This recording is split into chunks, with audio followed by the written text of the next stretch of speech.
Oh, there. Hello, Gamliel. Hi. Hi, I'm glad you're here. I think everybody else is either out of town or not feeling well. I know Ezekiel is under the weather, and so I'm glad you're with me. And I think the Radins are busy with another program at the synagogue. So I'm glad you're here. Okay. And Gamliel, I forgot, where do you live? Where are you calling from, zooming in from? Illinois. Oh, from the Chicago area? Yeah. Okay, good. All right, so it's you and me, but I'm going to record this so those people who couldn't get on today for whatever reason, and but can at least follow the recording when I send it out this week. All right, so we are on the bottom of page 23b, and we're looking at this interesting story about Rabbi Yossi bar Avin. And it begins. Let me get better glasses on so I can see. Okay. So we begin with Rabbi Yossi bar Avin, Hava Shachiach Kame de Rabbi Yossi de Min Yukrat. So Rabbi Yossi bar Avin would study with Rabbi Yossi, who lived in Yukrat. Literally, he was frequently found. Meaning, he studied with him. You know, rabbis would attach themselves to more scholarly rabbis, and they would be in their school. It might be a very small group of people, but they would follow them. But at some point, the Talmud tells us, Shvake va'ata lekame de Rav Ashi. He moved from Rabbi Yossi of Yukrat's school to Rav Ashi's school. Rav Ashi knew of, we'll see in a moment, Rav Ashi knew of Rabbi Yossi bar Avin, but he didn't know him.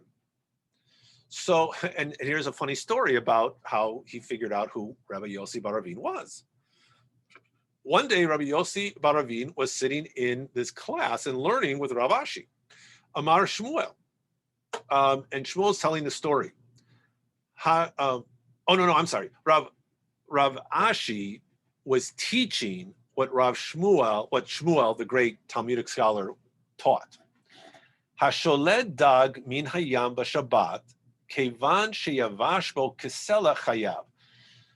If one removes a fish from the sea on Shabbat, when an area on the skin of the fish is the size of a sela coin that is dried up, so the meaning the fish is starting to die because you pulled it out, he is chayav, he is obligated for breaking Shabbat. He's liable for violating a prohibition on Shabbat, and the prohibition would be hunting or slaughtering an animal on Shabbat.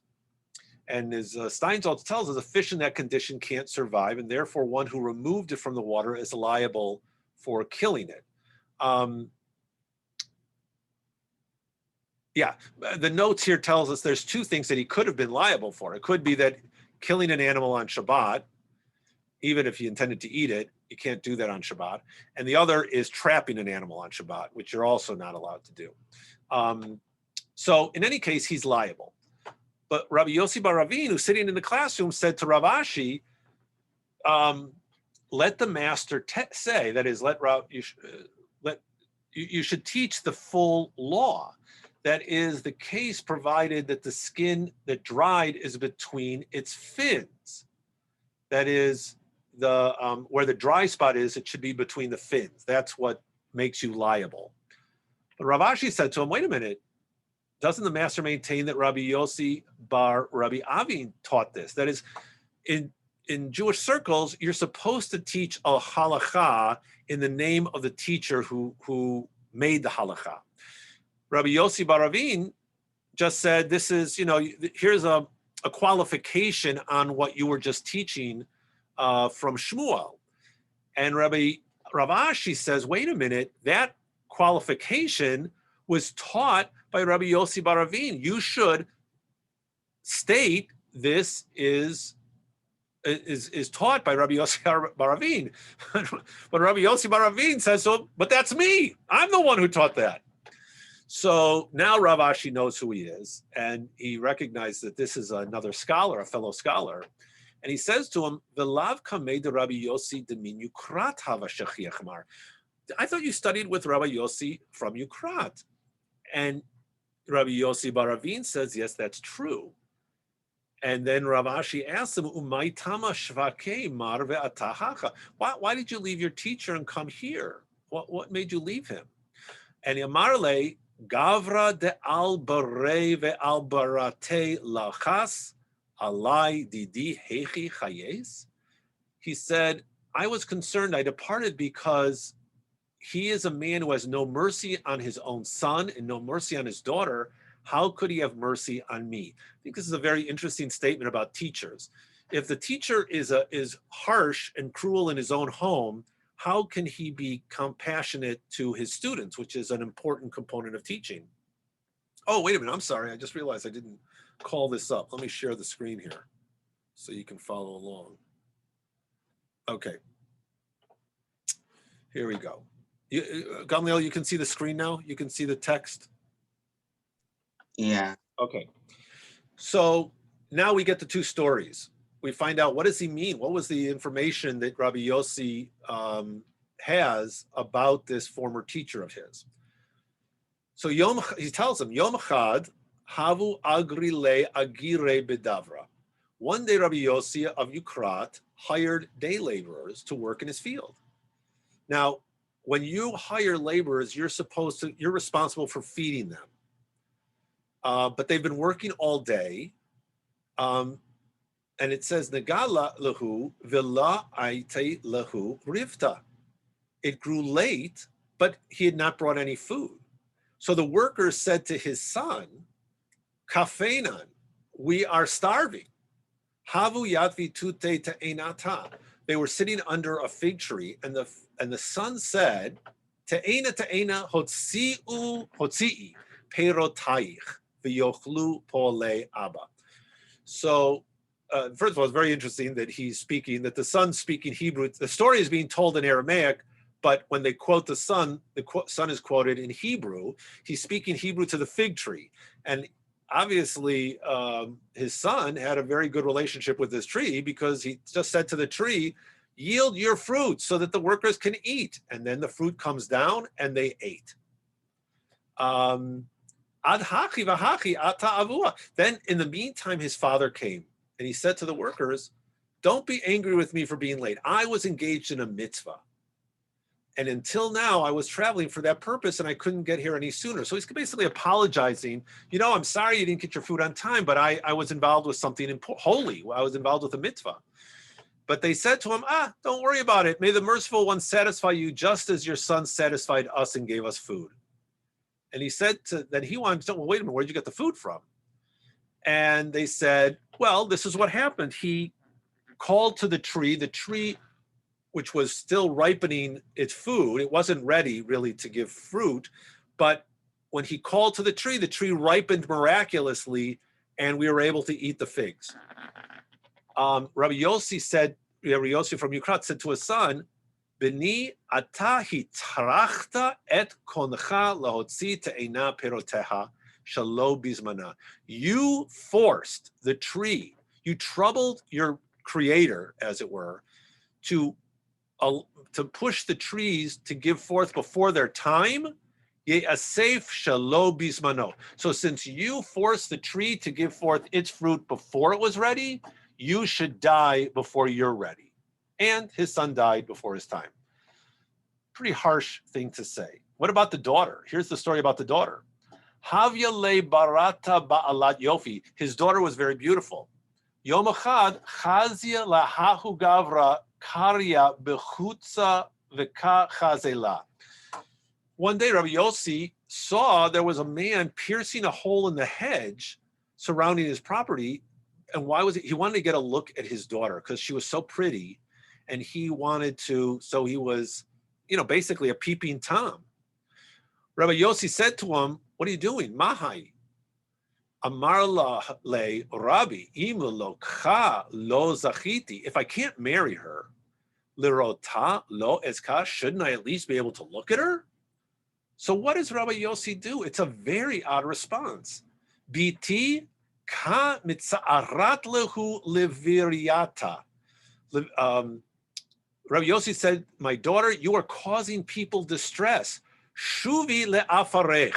Basically, go back to the dust. Ve'al yikashlu bich b'nei adam, and don't cause people to fall, to fail, or to stumble into sin.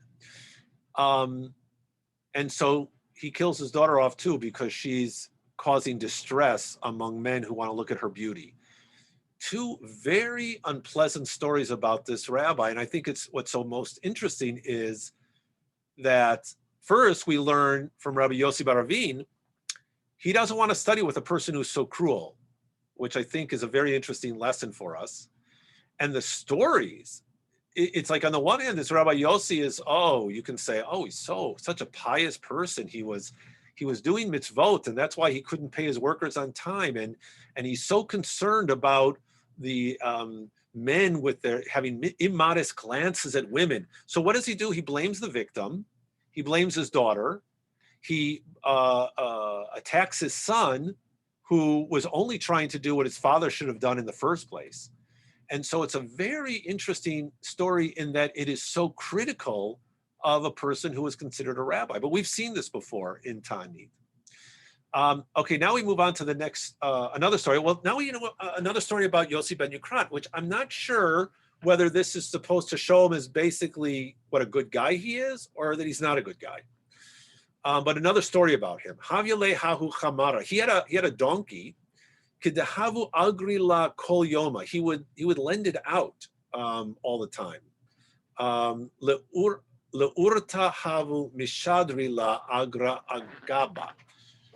In the evening, the people would rent the donkey, and then it was such a smart donkey, it would know how to go back to its owner, and they would send it back. And what they would do is they would put the money for its hire on its back, and the animal would just go back to the owner's house. The itafula or batsri, if they didn't give the right amount, they gave too much or they gave too little, it wouldn't move. It was a very smart donkey. It knew how to count. Yom achad inshu zuga de sandle ala velo azla ad de shaklunhu mina vehadar azla.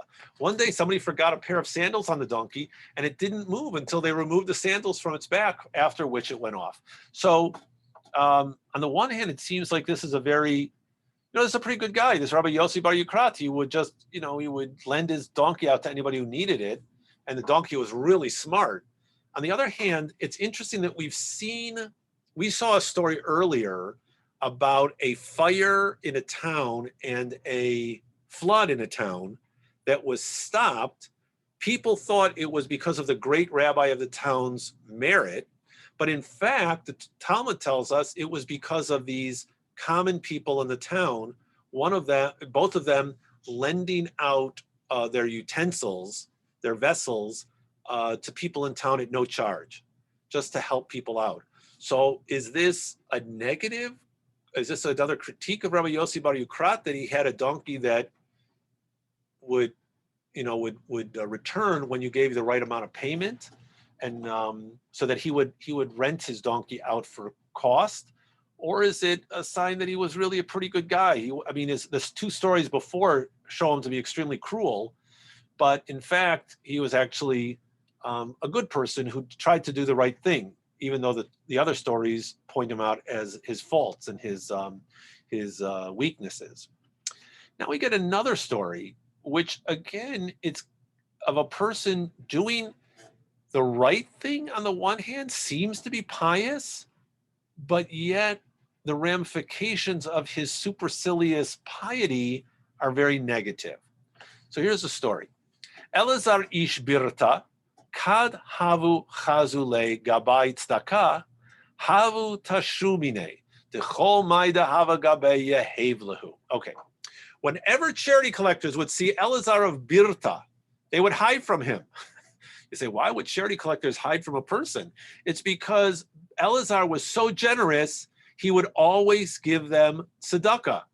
So, and they felt bad about it because he gave everything away, that they didn't want to take all of his property. He would just be so generous, and they worried about him.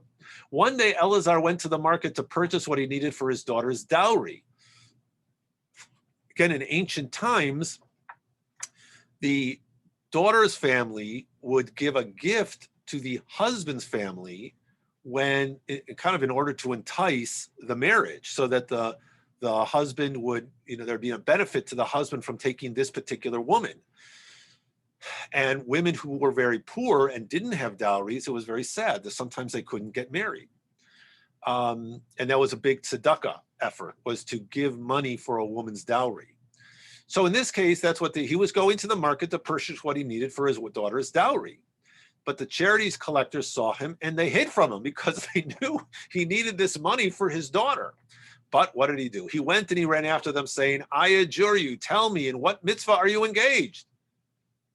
He said, well, they're charity collectors. So they said, well, we're collecting money for the wedding of an orphan boy and an orphan girl, right? They have nobody to pay for their wedding. Amar lu havodah shehein kodmin leviti. I swear by the temple that they take precedence over my daughter.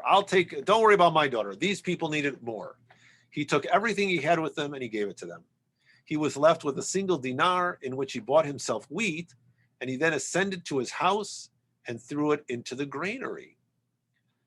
Atai devaitehu, his wife came, amarala livrate, and she said to her daughter, oh, what has your father brought? And she said to her mother, whatever he brought, he threw into the granary.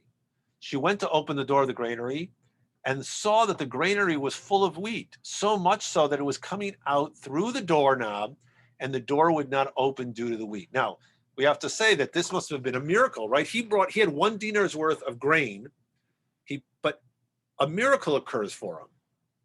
And the miracle, the heavens bring him so much grain because he's such a righteous person.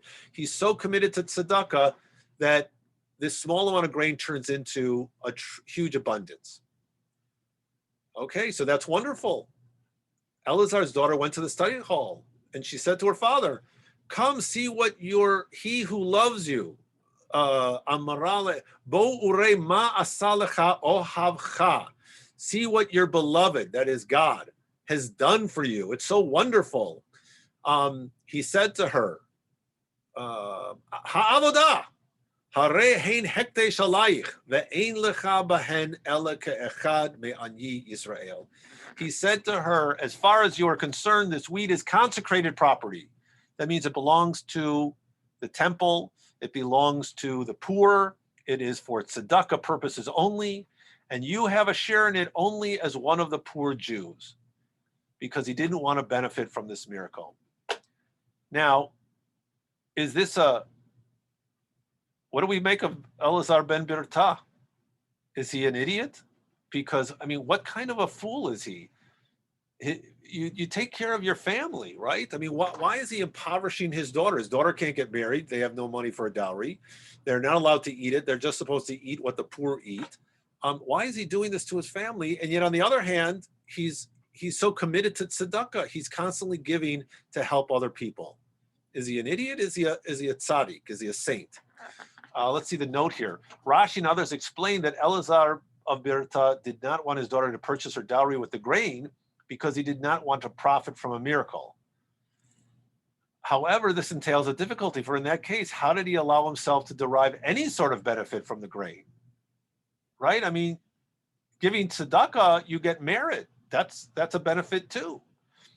So some commentaries suggest that Elazar of Birta did not want his daughter to purchase her dowry with the grain because he did not wish to receive a reward for his righteous behavior in this world, as it would diminish his reward in the world to come.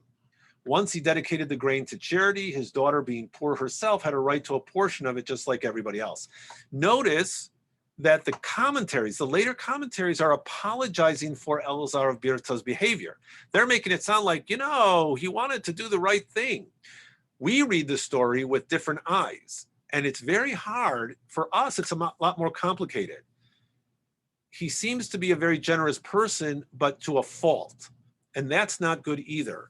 The reason why the Torah tells us you should only give 10 to 20% at most of your income to tzedakah is not only to say, most people give maybe 1%. So it's not only to challenge us to give more, but it's also for us to know if I've given 12% of my income, I should be able to use the rest of my money without guilt for anything I want.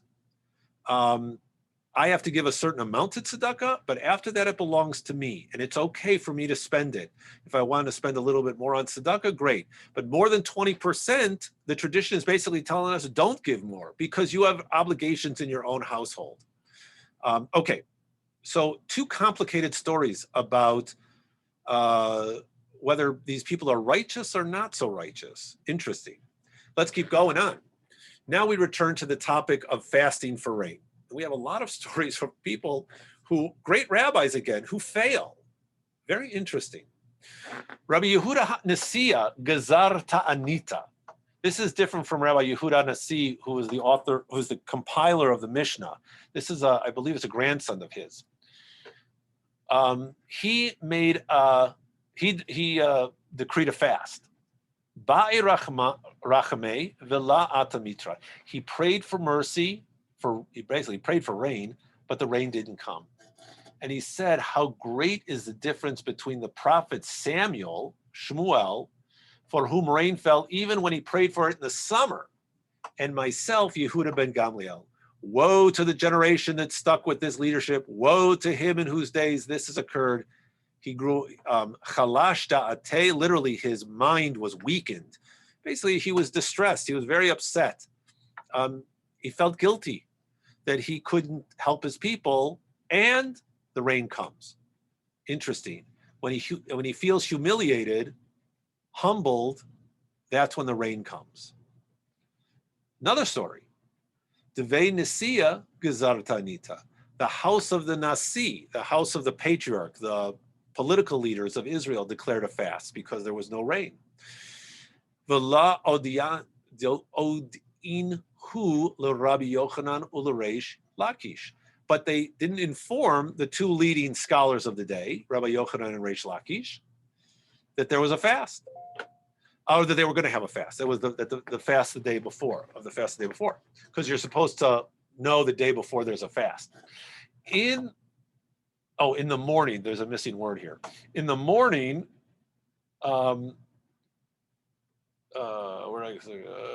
they informed them. Reish Lakish said to Rabbi Yochanan, what are we to do? We didn't accept the fast upon ourselves the evening before. And if you remember weeks ago, we learned that when there's a fast, when there's a decree of a fast, one is supposed to accept it the day before. It's not so true actually with a community fast, but as we'll see. But if you're fasting for some reason, from personal reason, you have to declare it the afternoon before. You have to accept the fast upon yourself. Anyway, Rabbi Yochanan said to him, well, we're drawn after the community. And therefore, when the Nasi declares a public fast, there is no need for an individual to accept it upon himself the day before. All right, here's another story about a fast.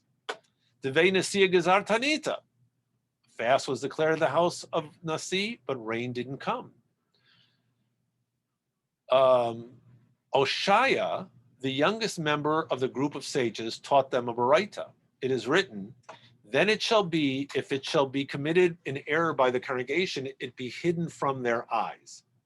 This verse indicates that the other leaders are considered the eyes of the congregation. So he's basically, he's going to give a parable now. Mashal lechala shehi beveit avia. It's an analogy to a bride in her father's house, who hasn't yet been seen by her bridegroom. As long as her eyes are beautiful, her body need not be examined. Her eyes tell that she's beautiful.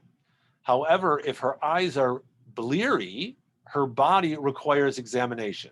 Not really sure what they're talking about here, but but the point of his analogy is, if the leaders of the generation are flawed, it is a sign that the entire generation is unworthy. Now, up above here, we had that same idea, right? Rabbi Yehuda Nasiya stated, right? Oh, it's a shame that the leaders of this generation who aren't worthy, and I feel bad for the community, and because of his humility, the rain came. Here it's Oshaya who's telling the community leadership. He's a pretty brave guy, pretty bold. He's saying, you see, the leaders of the generation are flawed, are failures, and therefore the whole generation is not going to benefit from it, because they're not worthy. Okay, so Steinsaltz explains, by means of this parable, Oshaya was hinting that rain was withheld from the entire community due to the evil committed by the household of the Nasi. Well, you can imagine that the house of the Nasi was not crazy about this midrash that he was giving. And so, Amru lahu b'nei Matei, Shvake dehan nami mitza'er lan. Oh, first we have to say, the servants of the house of the Nasi came and they placed a scarf around his neck and tormented him. They were punishing him for insulting the house of the Nasi. A lot of times we like to believe that, everybody was just so happy in ancient Israel. Well, you can see even in Israel today and in the Jewish world today, the people in power don't like to be criticized. So they, especially the political leaders, so they basically,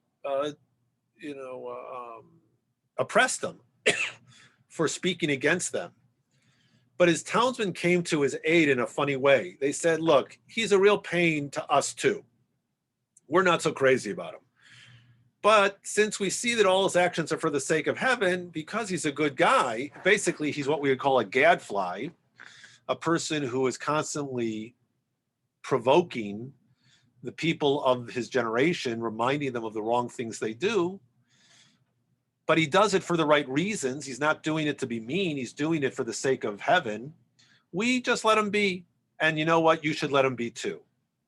So it's almost as if that's how the community saves him, by saying, you know what, let him be. He's not hurting anybody. We all have to live with him. So they protect him. They protect Oshaya. All right, another story about the failure of fasting. Rabbi Gezarta Anita velo ata mitra. Rabbi, this is Rabbi Yehuda Anasi. This is the compiler of the Mishnah. This is Rabbeinu HaKadosh, the Holy One, the Holy Rabbi. Well, even when he declared a fast, it didn't work. The rain didn't come. Nachet kamei Ilfa. Ilfa came before to lead the service, and some say it was Rabbi Ilfi, although it's different from the Ilfa we met earlier, the one who was with Rabbi Yochanan, because this guy's in an earlier time. And Rabbi Ilfi recited during the service, he who makes the wind blow, and the wind blew, Mashiva Ruach v'Ureshava Zika. When he said, Morida Geshem ve'ata mitra, when this other rabbi, not at the level of Rabbi Yehuda Nasi, when he said the words, who makes the rain come, the rain came. Rabbi Yehuda Nasi said to him, what? My ovadach, what do you do? That is, meaning, what's your merit? What have you done that's so good that the rain comes just as you ask for it? And he answers, I live in an impoverished city in which there is no wine for Kiddush or Havdalah. I go to the effort of bringing the residents wine for Kiddush and Havdalah, and I thereby enable them to fulfill their duty. And in reward for this mitzvah, that's why the prayers were answered. So again, a message here, right? That now having wine for Kiddush and Havdalah is an important mitzvah. It's not maybe the biggest mitzvah in the world, but it is an important mitzvah. And just doing these small acts of kindness so that people can fulfill their mitzvot, this is a reason for the heavens to appreciate somebody and to respond to their requests. Notice, though, Rabbi Yehuda Nasi, who is a great holy person, the rain didn't come for him. All right, another story, same idea. Rav ikla lahahu atra, gezarta nita velo ata mitra. Rav came to a place, Rav, another great Talmudic rabbi, came to a certain place, he declared a fast, and no rain came. The prayer leader descended to lead the service, and he recited, again, the words, Mashiva Ruach u'neshav zika, and the wind blew. Amar morida geshem ve'ata mitra. He said, may the rain come, and the rain came. So same exact situation as the story before. This time it's Rav. He said to him, "My avodach, what do you do? That is, what do you do for such merit that the rain comes when you call for it?" And he says, "I am a teacher of children, and I teach the Bible to the children of the poor as to the children of the rich. And if there is anyone who cannot pay, I do not take anything from him. And I have a fish pond, and any child who neglects his studies, I bribe him with the fish, and I calm him, and I soothe him until he comes and reads." So a couple of things here. Once again, we see small acts of kindness, teaching Torah, not to super rabbis who are scholars. We're not talking about teaching at a high level. We're talking about teaching to children. And not only that, but everybody is treated fairly by this teacher. And it's not a question of money. He teaches them. These are the kinds of mitzvot, the acts of kindness, which the heavens pay attention to. And finally, we see, and this is a great image here of true pedagogy. What does a teacher have to do sometimes? A teacher sometimes has to encourage the student. The student may not be interested in what they're learning. They're just not focused for whatever reason. Maybe they're bored. Maybe they have ADHD, whatever. Maybe they're not intellectually gifted, and so they don't study. Well, what does he do? He tries to reach them on a human level. We go fishing. I create a relationship with him. I try to calm him. I make him feel good about himself. I give him try to boost his self-esteem. And then eventually he'll come and he'll study with me because he has a relationship with me. This is a great example of true pedagogy, of true teaching ability. All right, another story about a rabbi, great rabbi, trying to get the rain to come. Rav Nachman Gazar Ta'anita. Rav Nachman declared a fast so that rain would come. Barachme, he prayed for mercy, velo atamitra, and once again, no rain comes. Amar shikalu lenachman chavoto min guda le'ar'a. Take Nachman and throw him from the wall to the ground, as I'm obviously worthless. I'm not upset. And what happens again? Chalash da'atei. His mind was weakened. His mind suffered. He was distressed. He was so upset that he couldn't help. But when he was humbled, when he accepted his humiliation, that's when the rain came. It doesn't come from haughtiness. But these rabbis who think because I'm the great rabbi, I declare a fast and pray for rain, it's going to come. It only comes when that rabbi, as we've seen, lowers himself, recognizes his deficiencies. Okay, next one. Same thing. Rabba Gazar Tanita by Rachame Velo Atamitra. Rabba, another great scholar, declared a fast for hoping rain would come, prayed for mercy, the rain didn't come. So this time the people in town are not so great. They're not helping. You know, when Rav Yehuda was here and he would declare a fast, rain would come. So this is a little different conclusion to the story. He says, ma'aved, what should I do? Interesting, same word here as up above, ma'avodach. Here it's not translated as what is my merit, but in fact he says, I have a lot of merit. Imishum tanuye, if the difference between Rav Yehuda and myself is Torah study, well, you know what? We're a lot better at Torah study than the previous generations. Because when in the years of Rav Yehuda, they studied the order of Nizikin, which is one of the tractates of the Mishnah, the laws of damages, basically civil law. But that's all they knew. We learn all 6 orders of the Mishnah. We're scholars in all 6. They were good at 1, but we were all good at 6. When Rav Yehuda reached the tractate Uktzin, which is in the last tractates, which discusses the extent to which various fruits and vegetables are considered an integral part of the produce in terms of become ritually impure, right? It's the section of, I think it's in Kodchin. No, maybe it's not in Kodchin, maybe it's in Taharot. the last sections, which focus on ritual impurity, which of course has no reality in our world because there's no temple. There was no temple in Rav Yehuda or in Rabbah's day either, but doesn't matter. Rabbah's generation, they were scholars in this very, what we would call obscure type of law. And here's the issue. A woman pickles a vegetable in a pot. Some say that when he reached the halakha that olives that are pickled with their leaves are ritually pure, as they're no longer considered part of the fruit, he would say those are the disputes between Rav and Shmuel that we see here. That is, meaning that was really that's really hard. That's really hard stuff. In contrast, he says, this is Rabbah. In contrast, our generation, we learned the tractate of Uksin in 13 yeshivot. Everybody's studying this stuff. While with regard to miracles, after declaring a fast to pray for a drought to end, I don't get it. When Rav Yehuda would remove one of his shoes, which is a sign of mourning or distress, the rain would come immediately before he would even remove the second shoe. Yet when we cry out all day, no one notices us.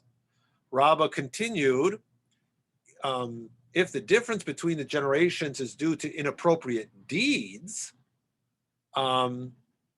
if there's anyone who has seen me do anything improper, let him say so, right? If it can't be about learning, because our generation learns a lot more than Rav Yehuda's generation. We're more scholarly.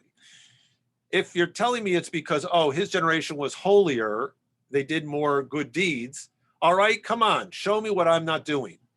I'm not at fault, but what can the great leaders of the generation do? Ma yaseh gedolei ador she'ein doran domeh yafeh, when the generation is not worthy, and the rain is withheld on account of people's transgressions. Very different story than what we've been seeing so far. Up above, it was the leaders who were the problem. Now it's Rabbah saying, you know what? The leaders are scholarly, but the people aren't worthwhile. What am I supposed to do? It's the rain's not coming because of them. Very different story, very different conclusion. And yet the two stories are on the exact same page of Talmud. So we see the complicated nature of Talmud. Nothing is easy, nothing is simple or facile. There's no facile answers here. Now we get to, so what's he talking about Rav Yehuda's shoe? And why did he only take off one shoe? So here we have a story about Rav Yehuda. Rav Yehuda saw two people wasting bread, throwing it back and forth. And he got angry because you shouldn't waste food. So he said, Shema mina, I learned from the fact that they're wasting food, Ika sava ba'alma, there's enough in the world, there's enough satisfaction in the world. And he casts his eyes, basically people have so much, they don't even know what to do. They don't even know how to treat what they have properly. And so he casts his eyes angrily upon the world, which means there was a famine. These rabbis are very powerful. The sages said to Rav Kahana, son of Rav Nehunya, the attendant of Rav Yehuda, so he was a student of Rav Yehuda, a disciple of Rav Yehuda. The master, who was frequently present before Rav Yehuda, should persuade him to leave by way of the door nearest the market, meaning let him see what the effects of this famine are, so that he'll see people don't have enough food. So Rav Kahana brought Rav Yehuda out to the market. He saw a crowd. Amar lahu, what's going on here? They said to him, we're standing by a container of dates that is for sale. We're all desperate. There's one little container of dates and we're trying to each get to purchase something. So he said to himself, Shmamina, kafna ba'alma. If so many people are trying to get this one little amount of food, wow, there must be a famine. He said to his attendant, I want to fast over this. Remove my shoes as a sign of distress, right? This again, sign of mourning. He removed one of his shoes and the rain came. So all he had to do was remove one shoe and the rain would come and then things would grow and the famine would be over. He began to take off the second shoe and Elijah, the prophet, came to him and said, the Holy One said, if you remove your other shoe, I will destroy the entire world so that you will not be further distressed. Now that's Steinsaltz's interpretation, that if you remove the other shoe, the reason why he would destroy the entire world is so that Rav Yehuda shouldn't be distressed. And we'll see the note here. Elsewhere, this phrase expresses God's readiness to destroy the world so that a certain righteous man will not have to suffer from its continued existence. But here the expression Steinsaltz admits is less clear. Some commentaries suggest that God threatened to destroy the world due to Rav Yehuda's repeated requests, right? You keep going to the well asking for things. First you want a famine, then you want food. If Rav Yehuda was not satisfied with the rain that had already begun to fall, then God would destroy the world. It's not clear. I don't know what to make of the story. I don't know what to make of taking off the second shoe. It could be that this is a story where God, the whole world revolves around a holy person and God doesn't want him to be distressed. It could be that God's irritated with the holy person. Why do you keep asking me things? Stop it. It's enough already. There wouldn't be a famine in the first place if you, Rav Yehuda, didn't cause it because you felt people were being wasteful. I don't really know. I don't know what the point of the story here is, but it's an interesting one. And here's a little coda to the story. Rav Mari, son of Shmuel Zohar, said at the moment that this was going on, these miracles were occurring, I was standing on the bank of the Papa River, and I saw angels who appeared as sailors. They looked like they were sailors bringing sand and filling ships with it. But the sand turned into fine flour. It was this miracle to bring food. Everyone came to buy this flour, but I said to them, don't purchase this flour because it's a product of miracles. I'm not really sure what the issue is here, why you don't want, here it says here, although the people refused to benefit from the miracle, it had a beneficial effect, as when it became clear that there was plenty of food, prices went down. Okay.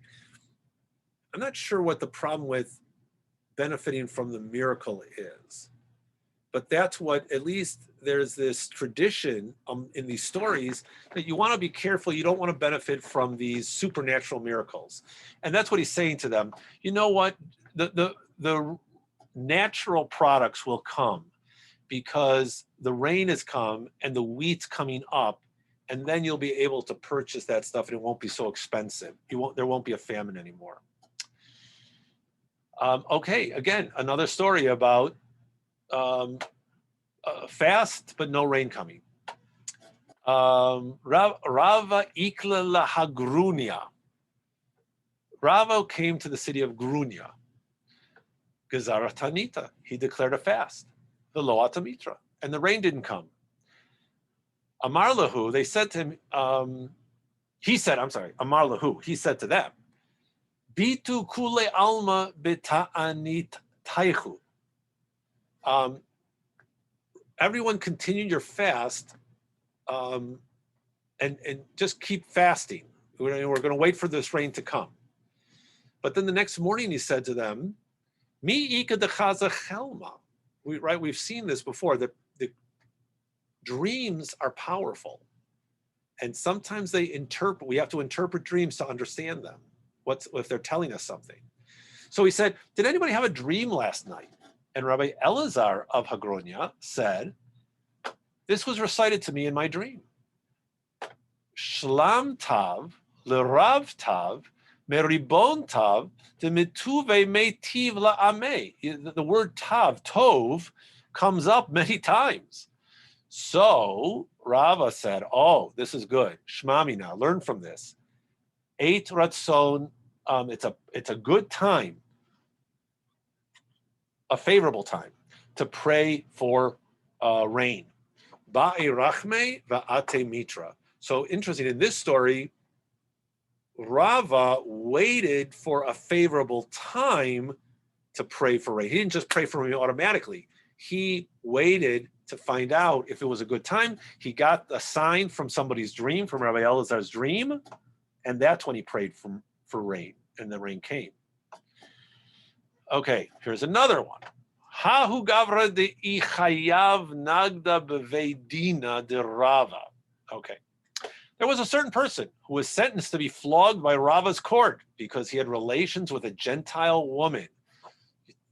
You didn't believe that this was something that happened in the ancient world. Everybody was so pious and so from. And yeah. Well, you know what? Things happened back then with Gentile relations. And not only that, we see here that Rava's court actually, even though they were not in power in the land of Israel, they declared corporal punishment. And not only that, the man died because of it. So this is something that, it is permitted according to Jewish law, but we're not supposed to do it so easily. And we're definitely not supposed to do it when we're under the laws of another nation. So when this matter was heard in the house of the Persian king, King Shapur, he wanted to punish Rava for imposing the death penalty because, again, you Jews do not have permission to impose corporal punishment on your people. It's under my jurisdiction, right? Because Persia at this time controlled no, I'm sorry, Rava is in Babylonia. Of course, the Persian king controlled Babylonia. So Rava was under his authority. But his mother, the king's mother, Ifra Hormiz, said to her son, hey, don't interfere, don't quarrel with the Jews, because when they ask things from God, God gives it to them. So he said, well, what are you talking about? Well, they pray for mercy and rain comes, which of course is very funny because so far every story we've read, they pray for rain and rain doesn't come. But okay, but that's what she tells them. They pray for rain, they pray for mercy, and the rain comes.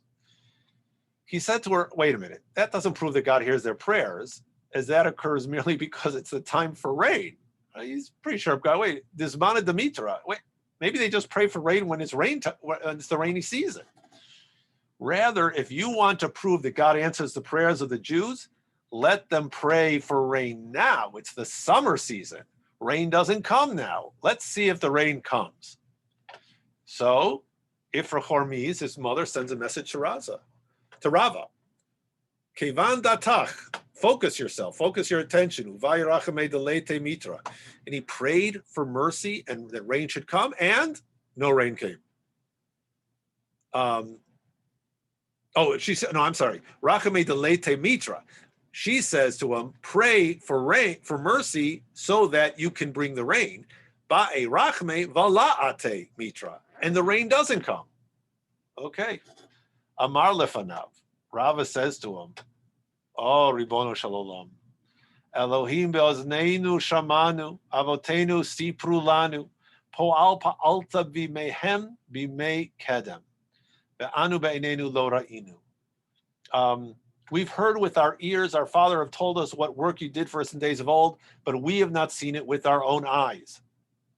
Now, as soon as he said this, Ata Mitra, the rain came, and it overflowed and poured into the Tigris River. Rava's father came at that point, though. Rava's father had died, and he came to him in a dream, another dream story. But this time he said, is there anyone who troubles heaven so much to ask for rain out of its season?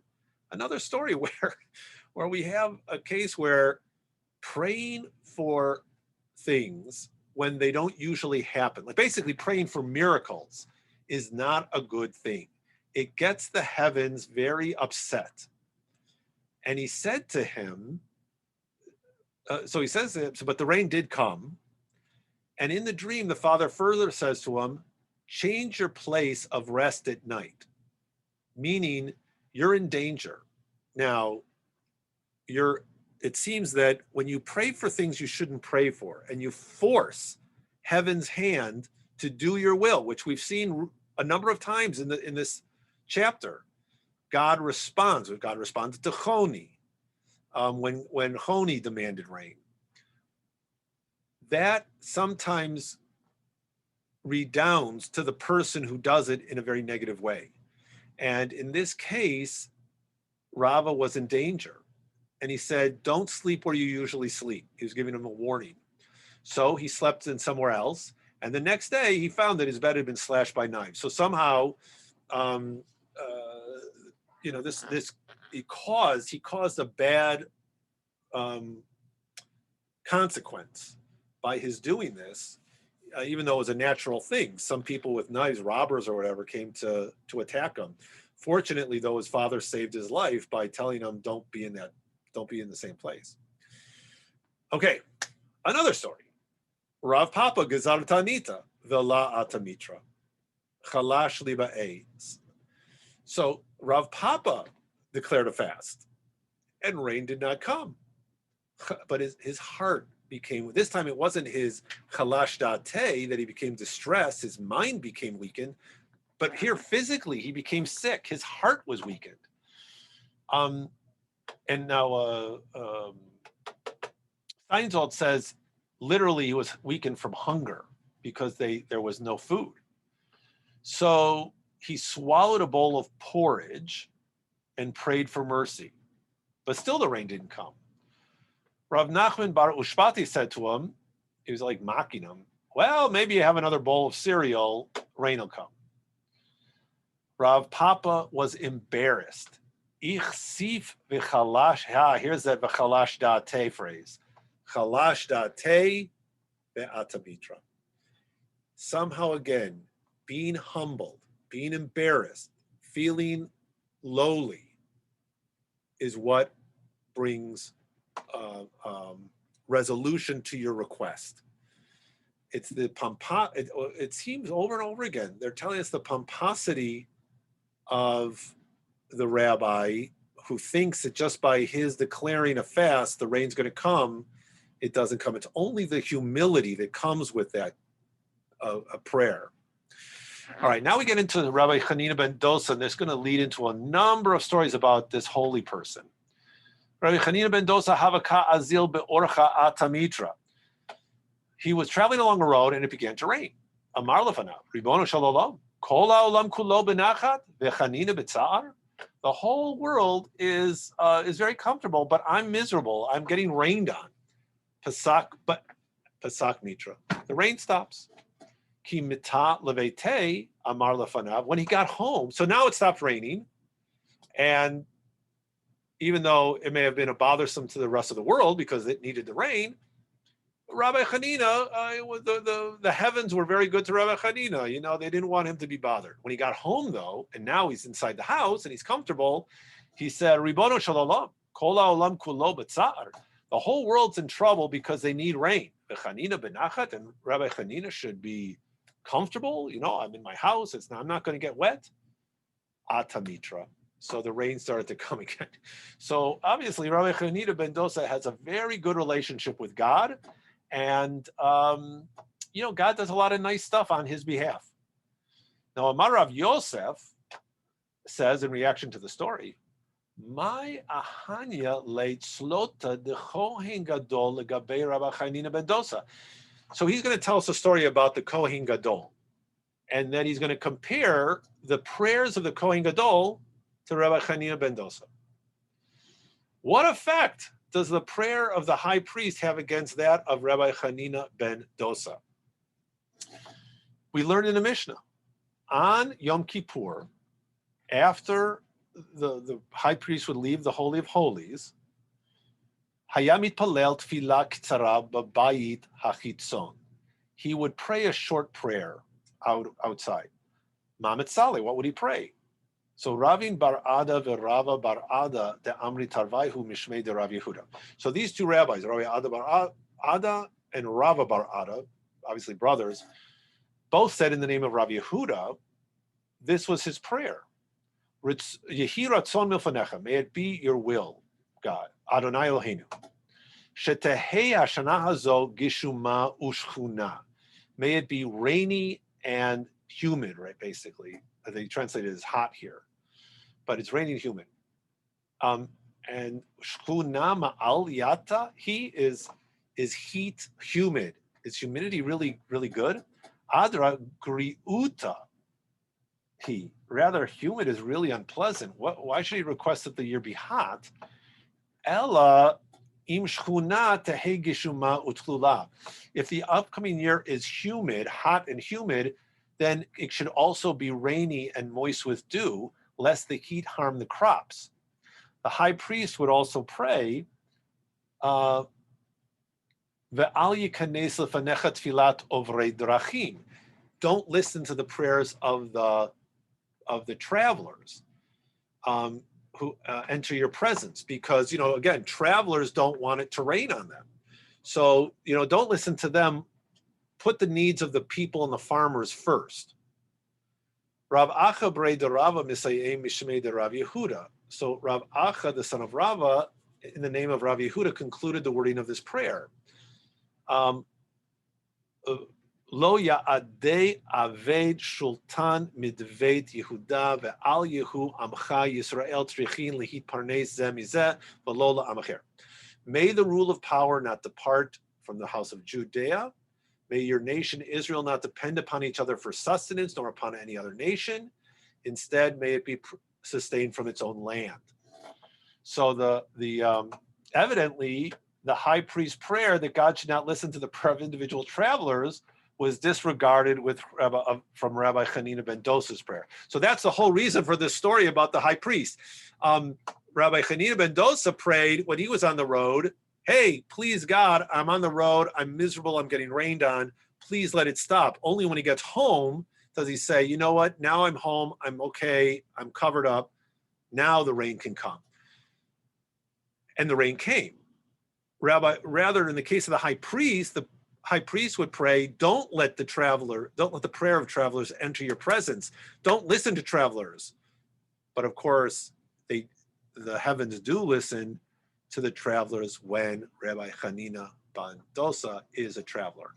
And when we get to next week, we're going to learn about why Rabbi Hanina ben Dosa is so special. He does all these miracles for Rabbi Hanina ben Dosa. So that is this week's lesson. Glad to have you, Gamliel. Glad I could see you. I had at least one student today, so thank you.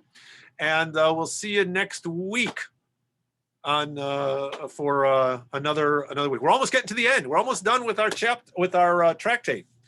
We'll finish it at the end of July. Have a good week. Take care. You too. Bye. Right.